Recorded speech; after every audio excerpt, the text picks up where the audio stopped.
Hari ini saudara sudah pastilah berita yang paling malang yang kita dapat hari ini ialah berhubung dengan uh, kenyataan ataupun keputusan kes Datuk Seri Najib Tun Razak yang mana keputusan ini amat mendukacitakan, walaupun saya dah menjangkakan keputusan ni. Namun sudah pasti tuan-tuan, kita sentiasa mendoakan semoga akan ada bak kata orang tu bantuan daripada Allah SWT yang memberikan kekuatan kepada hakim-hakim untuk berkata benar. Namun hari ini saudara hanya seorang hakim, iaitu Hakim Datuk Rahman Sibli, Ketua Hakim Mahkamah Besar Sabah Sarawak, yang mengetuai 5 panel hakim ni. Beliau seorang je yang berpihak kepada Datuk Seri Najib, manakala yang lagi 4 tidak berpihak. Namun saya kagum dengan keberanian hakim ni, dan kita harap saudara jumlah hakim yang berani macam Hakim Datuk Rahman ini semakin hari semakin bertambah. Namun untuk hakim ni semakin hari semakin bertambah berani seperti mana Hakim Datuk Rahman Sibli ni tuan-tuan, sudah pastilah kita kena segerakan reformasi institusi kehakiman ini. Kalau masih lagi di bawah pimpinan hakim yang dipilih oleh Tun Dr. Mahathir atas cadangan daripada Tommy Thomas, memang semakin hari semakin kuranglah hakim macam Datuk Rahman ni. Apatah lagi Tengku Maimun ni baru 61 tahun, ada lagi 4 tahun nak pencet. Untuk kita mengharapkan hakim-hakim ini boleh berkata benar dan menyanggah keputusan yang dibuat oleh bos mereka, Tengku Maimun, di Mahkamah Persekutuan, bagi saya memang amat sukar lah, amat sukar. Namun hari ini saudara, beberapa poin, 5 poin saya nak ambil. Sibli adalah hak peguam Datuk Seri Najib, iaitu Hisham Teh Pok Teh, untuk meminta penangguhan kerana dokumen-dokumen terlibat adalah terlalu banyak. 30,000 helai dokumen yang perlu dibaca. 3 minggu untuk membaca, memahami, menilai dan menyediakan hujah berdasarkan 30,000 helai dokumen itu adalah tempoh yang langsung tidak munasabah. Ini kenyataan yang dikeluarkan oleh Datuk Rahman. Kedua, Datuk Rahman kata Mahkamah Persekutuan yang diketuai oleh Yang Amat Arif Tengku Maimun telah gagal memastikan keadilan kerana secara tidak langsung seolah-olah tidak membenarkan Datuk Seri Najib membela dirinya. Keempat,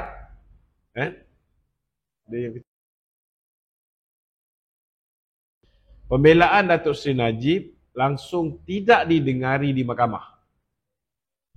Keempat, Datuk Seri Najib dinafikan hak asas untuk mendapatkan pembicaraan yang adil. Dan yang kelima, Datuk Seri Najib sepatutnya dilepaskan dan dibebaskan segera kerana berlaku pelanggaran keadilan yang serius. Tuan-tuan pun tahu saya bercakap hampir tiap malam tentang isu Datuk Seri Najib ini. Dalam kes Datuk Seri Najib SRC International ni tuan-tuan, kita lihat hakim yang menjatuhkan hukuman ini saudara ialah hakim yang dilantik khas oleh Tun Dr. Mahathir, kerana Tun Dr. Mahathir tahu penglibatan dia dalam SRC International. Ini pun dah betul-betul salah tuan-tuan. Dah betul-betul salah. Hakim yang sepatutnya mengadili kes itu bernama Hakim Saufi. dia telah pun Hakim Sufian Razak, dia telah pun dipindahkan dalam tempoh lebih kurang seminggu selepas dia dilantik untuk mengadili kes ni, dan digantikan dengan seorang hakim, Hakim Nazlan, yang tidak ada langsung pengalaman dalam bidang jenayah. Ini kes jenayah pertama dan terus diberikan kes yang berprofil tinggi. Tak lama selepas dia mengadili kes ini, terus naik pangkat menjadi Hakim Mahkamah Rayuan. Macam mana boleh jadi apa semua, ini semua questionable, tuan-tuan. Jadi saudara, apa yang penting sekali, bukti yang cuba penglibatan Hakim Nazlan yang dah disahkan oleh SPRM. Beliau mempunyai konflik of interest, telah melanggar Tata Etika Hakim 2009 Seksyen 8 dalam kurungan 1A. Beliau juga, tuan-tuan,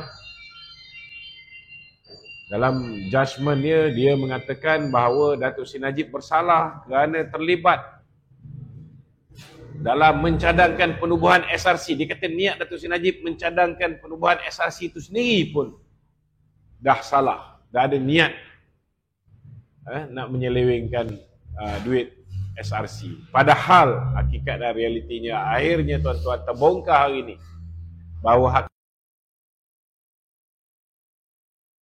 orang yang terlibat secara langsung, ada bukti dalam bentuk minit mesyuarat, dalam bentuk surat-surat yang dia tandatangani, dia terlibat bukan hanya mencadangkan penubuhan SRC, tetapi saudara, Maybank, tuan-tuan,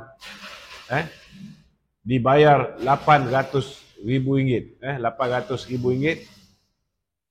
saudara oleh 1MDB untuk menguruskan SRC International, tuan-tuan. Jadi banyak lagi bukti-bukti lain. Saya rasa kita cakap Hakim Negara, masih lagi Ketua Hakim melantikan Mahathir, selagi itulah Datuk Seri Najib dan sesiapa juga yang merupakan musuh kepada Mahathir Mohamad, musuh kepada Muhyiddin Yassin, tidak akan mendapat proses keadilan dalam negara ini. Itu je lah yang saya berani cakap, tuan-tuan. Cakap apa pun tak guna, tuan-tuan, selagi dia masih di situ. Persoalan hari ini, banyak orang bertanya, kenapa tak tukar? Kenapa kita masih kekalkan Ketua Hakim Negara? Ini yang malam ni kita nak kupas. Kita faham masalah atau kekangan utama dalam untuk mendapat keadilan bagi Datuk Seri Najib Tun Razak adalah dua individu, iaitu Ketua Hakim dan Peguam Negara. Ya. Kenapa kedua-dua individu ni masih dikekalkan oleh kerajaan sekarang tu? Okey. Kita kena faham ketika Tun Dr. Mahathir mengambil alih kerajaan, ketika itu dah selesai soal pilihan raya negeri, pilihan raya umum. Jadi dia boleh buat, dia kata dia tidak mahu lantik Lim Guan Eng kerana Lim Guan Eng masih ada kes mahkamah. Tetapi apa yang berlaku, dia boleh tukar ketua, dia boleh tukar Peguam Negara, dan bila dia tukar Peguam Negara menggugurkan semua kes Lim Guan Eng. Ketika itu ada 60 saksi yang dibariskan oleh pihak pendakwaan, 25 dah dipanggil, ada lagi 35 belum dipanggil. Tapi kes itu digugurkan. Dalam masa yang sama, mereka juga telah tukar Ketua Hakim Negara. Jadi, tindakan Mahathir menukar Ketua Hakim Negara, tindakan Mahathir menukar Peguam Negara, dan tindakan Mahathir menggugurkan kes Lim Guan Eng, ini telah kita gunakan, kita BN ketika itu telah menggunakan isu ni dengan sehabis baik untuk melanyak Tun Dr. Mahathir. Lunyai Tun Dr. Mahathir kerana pertukaran Ketua Hakim Negara dan pertukaran Peguam Negara.